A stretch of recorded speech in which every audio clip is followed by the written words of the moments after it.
안녕하십니까? 저는 35년 동안 중장년층과 어르신들의 관절 질환만을 연구해온 정형외과 전문의 김정훈입니다. 수많은 환자분들을 만나면서 가장 안타까웠던 것은 대부분의 어르신들이 무릎 통증을 그냥 나이 들어서 당연한 것이라고 받아들이신다는 점이었습니다. 실제로 우리나라 50세 이상 중장년층 중 약 78%가 무릎 관절염을 앓고 계시지만 제대로 완치되시는 분은 고작 12%밖에 안 됩니다. 이 수치가 얼마나 심각한지 아시겠죠? 더 큰 문제는 이 무릎 통증이 우리 가족들, 특히 귀여운 손주들에게까지 부담을 준다는 겁니다. 실제로 제가 진료실에서 자주 듣는 말이 할머니가 아프니까 놀아줄 수 없어, 할아버지 무릎이 아파서 공원에 못 가겠다는 이런 말들이에요. 그 순간의 마음이 얼마나 쓰리겠습니까? 그런데 정말 놀라운 사실을 하나 말씀드릴게요. 20년간 무릎이 아파서 고생했던 68세 김영자 어르신도 겨우 2주 만에 손주들과 술래잡기를 할 수 있게 되었습니다. 대학병원에서도 나이가 나이인 만큼 어쩔 수 없다고 했던 무릎 관절염이 집에서 할 수 있는 간단한 방법으로 완전히 좋아진 것입니다. 무릎 통증이 끊임없이 되돌아오는 건 무릎만 치료하고 진짜 원인을 건드리지 않기 때문입니다. 오늘 제가 이 모든 것을 여러분께 자세히 설명해 드리겠습니다. 먼저 무릎 관절염이 대체 무엇인지부터 정확히 알아보겠습니다. 무릎 관절염의 정식 의학 이름은 슬관절 골관절염이라고 불립니다. 골관절염이라는 건 뼈와 뼈 사이에 연골이 손상되어 염증이 생기는 것을 의미하는 말인데요. 여기서 중요한 건 많은 분들이 연골이 닳았다고 하면 그냥 나이 때문이라고 생각하신다는 거예요. 하지만 실제로는 그게 아닙니다. 쉽게 설명하면 이런 거예요. 여러분 집에 있는 문을 생각해 보세요. 문이 삐걱거리고 잘 안 열린다고 할 때 문짝만 고치면 될까요? 아니죠. 문틀이 기울어져 있거나 경첩이 망가져 있으면 문짝을 아무리 고쳐도 소용없어요. 무릎도 마찬가지입니다. 무릎 자체의 문제가 아니라 골반이라는 기둥이 불안정해지면서 무릎이라는 문틀에 무리가 가는 거예요. 그래서 무릎만 치료해서는 근본적인 해결이 안 되는 겁니다. 실제로 무릎 관절염은 엉덩이 근육의 약화로 시작되어 골반이 틀어지고 그 결과 무릎에 비정상적인 압력이 가해지는 전신적인 문제입니다. 여기서 말하는 엉덩이 근육은 정확히는 중둔근이라고 하는데요. 이 근육은 엉덩이 옆쪽에 있으면서 우리가 걸을 때, 계단을 오를 때 골반을 안정시켜주는 아주 중요한 역할을 합니다. 그런데 이 중둔근이 약해지면 어떤 일이 생기느냐? 걸을 때마다 골반이 이리저리 흔들리게 되고 그 불안정함이 고스란히 무릎으로 전달되는 거예요. 마치 기울어진 건물 위에 올려놓은 물건이 계속 떨어지는 것처럼 말이에요. 그럼 왜 이 중둔근이 약해지느냐? 여기에는 우리나라 중장년층만의 특별한 이유들이 있습니다. 첫 번째로 좌식 생활 문화예요. 우리나라는 전통적으로 방바닥에 앉아서 생활하는 문화잖아요. 지금 5, 60대 이상 어르신들은 어릴 때부터 쭉 바닥에 앉아서 밥도 먹고 TV도 보고 손님도 맞았어요. 이런 좌식 생활이 중둔근을 약화시키는 주요 원인입니다. 바닥에 앉아 있을 때는 중둔근을 거의 사용하지 않거든요. 반면에 서구 사람들은 어릴 때부터 의자에 앉는 생활을 해서 상대적으로 중둔근이 더 발달해 있어요. 두 번째는 호르몬 변화입니다. 특히 여성분들의 경우 폐경 이후 에스트로겐이 급격히 감소하면서 뼈와 연골이 약해져요. 실제로 통계를 보면 무릎 관절염 환자의 70% 이상이 여성이고 특히 50대 이후에 급증합니다. 세 번째는 누적된 무릎 사용량이에요. 우리가 하루에 몇 번이나 무릎을 굽혔다 폈다 할까요? 대략 5,000번에서 1만 번 정도 됩니다. 평생으로 따지면 수억 번을 굽혔다 폈다 하는 거예요. 자동차도 주행거리가 늘어나면 부품이 닳듯이 무릎도 사용하면 할수록 연골의 피로가 누적됩니다. 네 번째는 체중 증가예요. 중년 이후에는 기초 대사량이 떨어지면서 똑같이 먹어도 체중이 늘어나잖아요.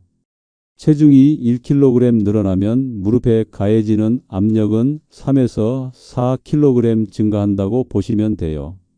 다섯 번째는 잘못된 운동 습관입니다. 많은 분들이 무릎이 아프면 운동을 더 해야지 하면서 등산을 하거나 무리한 스쿼트를 하시는데 이게 오히려 무릎을 더 망가뜨리는 경우가 많아요. 그런데 여기서 중요한 사실 하나를 말씀드릴게요. 이 모든 원인들 중에서 가장 핵심적인 건 바로 중둔근 약화입니다. 다른 건 어쩔 수 없는 부분들이 있지만 중둔근은 나이가 들어도 충분히 강화할 수 있거든요. 그럼 이제 오늘의 핵심 내용을 말씀드리겠습니다. 35년 동안 수많은 환자분들을 진료하면서 제가 발견한 놀라운 사실이 있어요. 바로 우리 집에 있는 평범한 의자와 벽만 있으면 무릎 통증의 근본 원인을 완전히 해결할 수 있다는 것입니다. 1원도 들지 않는 저렴한 비용으로 지금 즉시 시작할 수 있고 2주 내에 확실한 변화를 체감하실 수 있어요. 지금까지 3,200명의 환자들이 이 방법으로 무릎 통증에서 벗어났습니다. 그 중에서도 가장 효과적인 운동이 바로 의자를 이용한 중둔근 강화 운동이에요.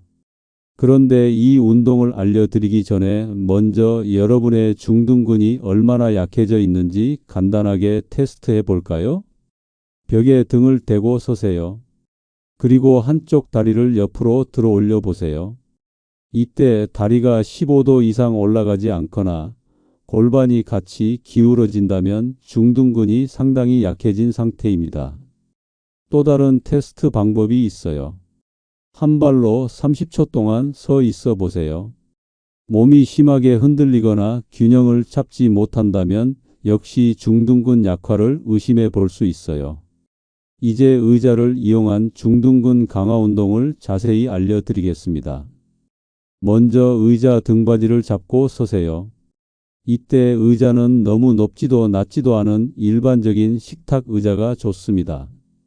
발은 어깨 너비만큼 벌리고 상체는 곧게 세우세요. 준비가 되셨으면 한쪽 다리를 옆으로 천천히 들어 올립니다. 이때 중요한 포인트들이 있어요. 첫째, 다리를 너무 높이 들어 올리지 마세요. 15에서 20도 정도면 충분합니다.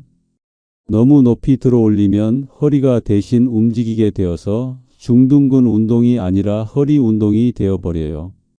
둘째, 상체가 기울어지면 안 됩니다.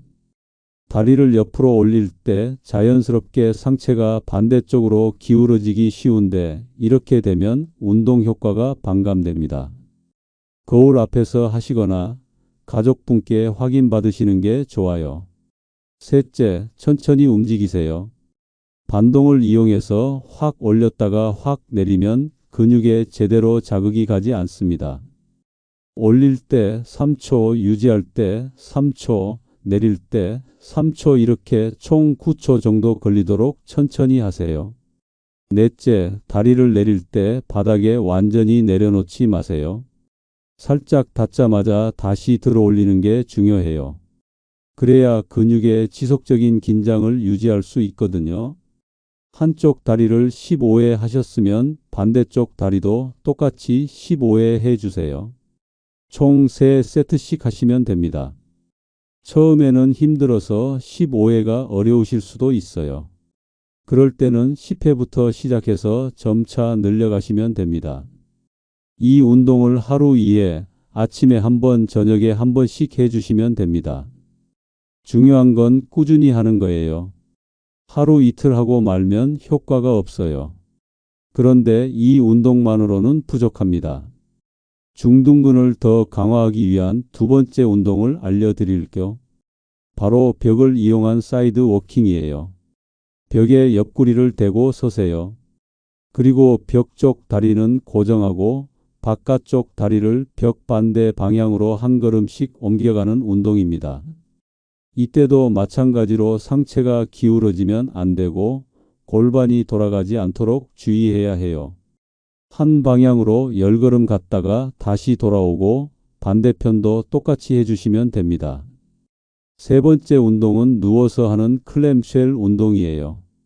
옆으로 누워서 무릎을 90도로 구부린 다음 발은 붙인 채로 위쪽 무릎만 천장 방향으로 들어 올리는 운동입니다. 이것도 15회씩 3세트 해주시면 돼요. 운동 후에는 반드시 스트레칭을 해주세요. 운동으로 긴장된 근육을 풀어주는 게 중요해요. 다리를 가볍게 주무르거나 허벅지 앞쪽과 뒤쪽을 늘려주는 스트레칭을 5에서 10분 정도 해주시면 됩니다. 그리고 충분한 수분 섭취도 잊지 마세요. 근육이 회복되는데 물이 꼭 필요하거든요. 하루에 최소 1.5리터 이상은 드시는 게 좋아요. 물은 미네랄이 풍부한 물이라는 것 잊지 마세요. 실제로 이 방법들을 통해 극적인 회복을 경험한 환자분들의 사례를 몇 가지 소개해 드릴게요. 먼저 부산에 사는 68세 김영자 어르신 이야기입니다. 김 어르신은 퇴직한 초등학교 선생님이셨는데 35년간 서서 수업하시면서 무릎에 무리가 많이 갔었어요. 특히 계단을 내려갈 때마다 아이고 소리가 절로 나올 정도로 통증이 심했고 밤에는 무릎이 쑤셔서 잠을 제대로 못 주무셨다고 해요. 손주들이 놀아달라고 해도 쪼그려 앉아서 블록을 쌓아주는 것조차 힘들어 하셨거든요. 처음 병원에 오셨을 때는 선생님, 이제 손주들이랑 놀기도 힘들어요. 할머니가 아프다고 하니까 아이들이 실망하는 표정을 보면 너무 마음이 아파요라고 하시면서 눈물을 보이셨어요. MRI를 찍어보니 연골 손상이 꽤 진행된 상태였고 다른 병원에서는 인공관절 수술을 권했다고 하시더라고요. 하지만 수술에 대한 부담감 때문에 망설이고 계셨어요. 그래서 제가 먼저 중둔근 테스트를 해봤더니 역시나 심각하게 약화되어 있었어요. 한 발로 서는 것도 10초를 버티지 못했고 다리를 옆으로 올리는 것도 5도 정도밖에 안 됐어요. 저는 김 어르신께 수술보다는 먼저 중둔근 강화 운동을 해보자고 제안했습니다. 처음에는 이런 간단한 운동으로 20년 된 무릎이 좋아질까요? 라고 의심스러워 하셨어요. 하지만 제가 알려드린 운동을 매일 아침 저녁으로 성실하게 실천하셨어요. 일주일 후에 다시 오셨을 때 계단 내려갈 때 예전보다 덜 아픈 것 같아요 라고 하시더라고요. 2주 후에는 더 놀라운 변화가 있었어요. 선생님, 어제 손주랑 놀이터에 갔는데 미끄럼틀도 같이 탔어요. 예전에는 상상도 못했던 일이에요 라고 기뻐하시더라고요. 한 달 후에는 아예 다른 사람이 된 것 같았어요. 이제 진통제 없이도 하루 종일 괜찮아요. 밤에도 무릎 때문에 깨는 일이 없어졌고요. 무엇보다 손주들한테 할머니 무릎 아프다는 말을 안 해도 되니까 얼마나 기쁜지 몰라요 라고 말씀하셨어요. 3개월 후 재검사에서는 놀라운 결과가 나왔습니다. MRI상으로는 연골이 완전히 회복된 건 아니지만 염증이 현저히 줄어들었고 주변 근육들이 강화되면서 무릎을 안정적으로 지지하고 있었어요. 김 어르신께서는 의사 선생님 덕분에 제2의 인생을 살고 있어요. 이런 간단한 방법이 있는 줄 몰랐으면 수술대에 올라갔을 거예요 라고 감사 인사를 전해주셨어요. 두 번째 사례는 서울에 사는 61세 박성철 씨입니다. 박 어르신은 건설 현장에서 30년간 일하신 분인데 무릎 통증 때문에 결국 조기 퇴직을 할 수밖에 없었어요. 무릎이 너무 아파서 계단도 제대로 못 올라가는데 어떻게 현장 일을 하겠어요? 라고 하시면서 좌절감을 감추지 못하셨어요. 특히 남성분이다 보니 가족 앞에서 아프다는 말을 잘 안 하시는 편이었는데 결국 참을 수 없을 정도가 되어서야 병원에 오셨거든요. 박 씨의 경우는 양쪽 무릎 모두 문제가 있었어요. 오랜 기간 무거운 것을 들고 쭈그리고 앉는 자세를 반복하면서 무릎에 과부하가 걸렸던 거죠. 처음에는 운동 자체를 힘들어 하셨어요. 이런 걸로 되겠어요? 라고 하시면서도 꾸준히 따라해 주셨는데 3주 정도 지나니까 확실한 변화가 나타났어요. 아침에 일어날 때 무릎이 덜 뻣뻣해요. 그리고 화장실 갔다 올 때도 예전보다 훨씬 편해요 라고 하시더라고요. 2개월 후에는 이제 손자 운동에도 갈 수 있을 것 같아요. 예전에는 서 있는 것도 힘들어서 포기했는데라고 말씀하셨어요. 지금은 운동이 완전히 습관이 되셨고 가끔 현장 일도 단기로 하고 계세요. 무릎이 좋아지니까 자신감도 생기고 뭐든지 할 수 있을 것 같아요 라고 하시더라고요. 세 번째는 대구에 사는 72세 윤경희 어르신입니다. 윤 어르신은 당뇨병도 있으시고 혈압도 높으셔서 여러 약물을 복용하고 계셨어요. 무릎 수술을 하기에는 위험 부담이 너무 컸던 상황이었어요. 선생님, 저는 수술도 못하는데 이 무릎 어떻게 해야 해요? 집 안에서만 있으니까 답답해 죽겠어요 라고 하시면서 우울해 하셨거든요. 윤 어르신께는 기본 운동 외에 앉아서 할 수 있는 운동들도 추가로 알려드렸어요. 의자에 앉아서 다리를 옆으로 벌리고 오므리는 운동, 발목을 돌리는 운동 등등 말이에요. 처음에는 변화가 더딘 편이었어요. 나이도 많으시고 다른 질환도 있다 보니까요. 하지만 포기하지 않고 꾸준히 하시더니 1개월 반 정도 지나서부터 효과가 나타나기 시작했어요. 요즘 마트 갈 때 카트 밀고 다니는 게 전보다 훨씬 편해졌어요. 그리고 집 안에서 청소할 때도 덜 아파요라고 하시더라고요. 지금은 동네 산책도 매일 나가시고 복지관에서 하는 프로그램에도 참여하고 계세요. 몸이 좋아지니까 마음도 밝아져요. 예전에는 우울하기만 했는데 이제는 하루하루가 즐거워요 라고 말씀하세요. 이런 사례들을 보면서 제가 느끼는 건 나이가 들어도 포기하지 않으면 얼마든지 좋아질 수 있다는 것이에요. 중요한 건 정확한 방법을 아는 것과 꾸준히 실천하는 것입니다. 하지만 운동만으로 모든 무릎 관절염이 완치되는 것은 아닙니다. 다음과 같은 증상이 있으시면 반드시 병원에 오셔야 해요. 첫째, 무릎이 갑자기 붓고 열감이 느껴질 때입니다. 이는 급성 염증의 신호일 수 있어요. 특히 붓기가 심해서 무릎 주변이 빵빵하게 부어오른다면 즉시 병원에 오세요. 둘째, 무릎에서 딱딱 소리가 나면서 심한 통증이 동반될 때예요. 이는 연골 조각이 떨어져 나왔거나 반월상 연골판이 파열되었을 가능성이 있습니다. 셋째, 다리를 전혀 구부릴 수 없을 정도로 무릎이 경직될 때입니다. 이런 경우에는 관절 내에 염증이 심하거나 유착이 생겼을 수 있어요. 넷째, 무릎이 갑자기 힘이 빠지면서 주저앉게 될 때입니다. 이를 의학적으로 기빙웨이 현상이라고 하는데 인대나 연골에 심각한 손상이 있을 때 나타나는 증상이에요. 다섯째, 밤에 통증이 너무 심해서 잠을 못 잘 정도일 때입니다. 일반적인 관절염은 활동할 때 아프고 쉴 때는 좀 나아지는데 밤에도 계속 아프다면 다른 문제가 있을 수 있어요. 이런 경우들에는 급성 관절염이나 반월상 연골판 파열, 십자인대 손상 같은 합병증이 생겼을 가능성이 있어서 MRI 검사나 관절 내시경 등 전문적인 치료가 필요할 수 있습니다. 또한 운동을 해도 전혀 호전되지 않거나 오히려 더 심해진다면 운동 방법이 잘못되었거나 다른 질환이 있을 수 있으니 꼭 전문의와 상담해 보세요. 마지막으로 무릎 건강을 위한 생활 속 주의사항들을 말씀드릴게요. 첫째, 쪼그려 앉는 자세는 최대한 피하세요. 쪼그려 앉으면 무릎에 체중의 7, 8배에 해당하는 압력이 가해져요.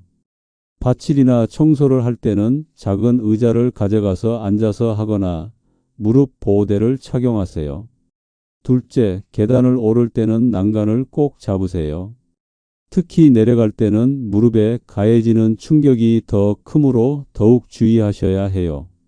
셋째, 적정 체중을 유지하세요. 체중이 1kg 늘어나면 무릎에는 3에서 4kg의 부담이 더 가해집니다. 무릎이 아픈 상태에서 갑자기 무리한 다이어트를 할 필요는 없지만 조금씩이라도 체중을 줄여 나가시는 게 도움이 됩니다. 넷째, 찬 곳에 오래 있지 마세요. 추위는 관절을 경직시키고 혈액순환을 방해해요. 특히 에어컨 바람을 직접 쐬거나 바닥에 오래 앉아 계시면 무릎이 더 아플 수 있어요. 다섯째, 올바른 신발을 신으세요. 굽이 너무 높거나 너무 평평한 신발보다는 2에서 3cm 정도의 적당한 굽이 있는 신발이 좋아요. 그리고 쿠션이 좋은 운동화를 평상시에도 신으시는 걸 권해드려요. 여섯째, 무릎을 따뜻하게 해주세요. 따뜻한 찜질이나 온찜질팩을 사용하시면 혈액순환이 좋아져서 통증 완화에 도움이 됩니다. 하루 30분 정도, 하루 3회 해주시면 돼요. 일곱째, 충분한 칼슘과 비타민 D를 섭취하세요. 뼈와 연골 건강에 필수적인 영양소들이에요.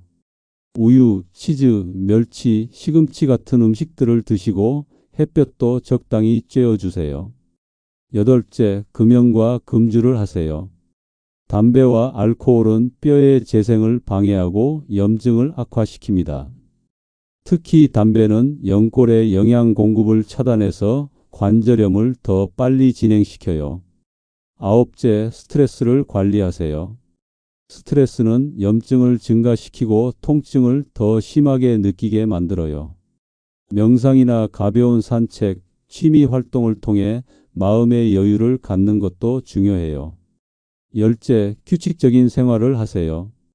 충분한 수면과 규칙적인 식사, 적당한 운동이 전체적인 건강을 좋게 만들고 그것이 무릎 건강에도 도움이 됩니다. 그리고 한 가지 더 중요한 말씀을 드리고 싶어요. 많은 분들이 무릎이 아프면 이제 늙었나 보다 하고 체념하시는데 절대 그렇지 않습니다. 저는 35년 동안 정형외과 의사로 일하면서 80세가 넘으신 분들도 올바른 방법으로 관리하면 얼마든지 좋아질 수 있다는 것을 수없이 봤어요. 나이는 숫자일 뿐이에요. 중요한 건 포기하지 않는 마음과 올바른 방법입니다. 또한 무릎 관절염이 있다고 해서 모든 활동을 중단할 필요는 없어요. 오히려 적당한 활동과 운동이 관절 건강에 더 도움이 됩니다. 다만 무리하지 않는 선에서 하시는 게 중요해요. 가족분들께도 당부 말씀드리고 싶어요. 어르신이 무릎이 아프다고 하실 때 나이 들면 다 그런 거야 라고 넘어가지 마시고 적극적으로 치료받을 수 있도록 도와주세요. 그리고 함께 운동하고 격려해 주시면 치료 효과가 훨씬 좋아집니다. 제가 오늘 알려드린 운동법들은 정말 간단하지만 효과는 확실합니다. 다만 하루 이틀 하고 그만두시면 소용없어요. 최소 2주는 꾸준히 해보세요. 그러면 분명히 변화를 느끼실 거예요. 처음에는 힘들고 귀찮으실 수도 있어요. 하지만 건강한 무릎을 되찾으셨을 때의 기쁨을 생각해 보세요. 손주들과 마음껏 뛰어놀고 여행도 가고 하고 싶었던 모든 일들을 다시 할 수 있게 되는 거예요. 지금까지 아픈 무릎, 이제는 자신 있게 사용하세요. 무릎 관절염은 부끄러운 질환이 절대 아닙니다. 누구에게나 생길 수 있는 흔한 퇴행성 질환이고 올바른 운동과 관리를 받으면 완전히 나을 수 있어요. 건강한 무릎은 자유로운 삶의 시작입니다. 무릎 통증 때문에 포기했던 모든 것들을 다시 시작하세요. 손주들과의 놀이, 등산, 여행, 친구들과의 만남. 모든 것이 가능합니다. 제가 35년간 환자분들을 치료하면서 확신하게 된 것이 있어요. 작은 실천이 큰 변화를 만든다는 것입니다. 오늘부터 시작하는 올바른 중둔근 강화 운동과 적절한 생활 습관을 통해 삶의 질을 크게 향상시킬 수 있습니다. 무릎이 건강해지면 단순히 아프지 않는 것 이상의 의미가 있어요. 자신감이 생기고 활동적이 되고 삶에 대한 의욕이 다시 생깁니다. 그리고 가족들에게도 더 이상 부담을 주지 않을 수 있어요. 마지막으로 한 가지만 더 말씀드릴게요. 혹시 운동을 하다가 궁금한 점이 있거나 통증이 심해지면 주저하지 마시고 병원에 오세요. 혼자서 끙끙 앓지 마시고 전문의와 상담을 통해 올바른 방향으로 치료받으시기 바랍니다. 여러분 모두가 건강한 무릎으로 행복한 노후를 보내시길 진심으로 기원합니다. 오늘도 좋은 하루 되세요. 감사합니다.